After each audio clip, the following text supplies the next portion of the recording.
2 நாள் உத்தியோகபூர்வ விஜயம் மேற்கொண்டு பஹ்ரைனை நோக்கி புறப்பட்ட ஜனாதிபதி மஹிந்த ராஜபக்ச இன்று காலை பஹ்ரைனின் தலைநகரான மனாமாவை சென்றடைந்துள்ளார். பஹ்ரைனை சென்றடைந்த ஜனாதிபதி மஹிந்த ராஜபக்சவை அந்நாட்டு இளவரசரும் பிரதமருமான கலிஃபா பின் சல்மான் பின் ஹமாட் அல் கலிஃபா முஹாரக் ஆளுநர் சல்மான் பின் ஹிந்த் ஆகியோர் வரவேற்றனர். இந்த விஜயத்தின் போது அரசர் ஹமாத் பின் ஈசா அல் கலிஃபாவை சந்தித்து இருதரப்பு பேச்சுவார்த்தைகளில் ஈடுபடவுள்ளார். பல துறைகள் தொடர்பில் சில புரிந்துணர்வு உடன்படிக்கைகள் கையொப்பமிட உள்ளதாக ஜனாதிபதியின் ஊடக பேச்சாளரும் சர்வதேச ஊடகப் பிரிவும் தெரிவித்துள்ளது.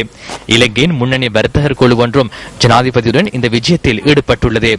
அவர்கள் பஹ்ரைன் வர்த்தகருடன் கலந்துரையாடல்களில் ஈடுபட உள்ளனர்.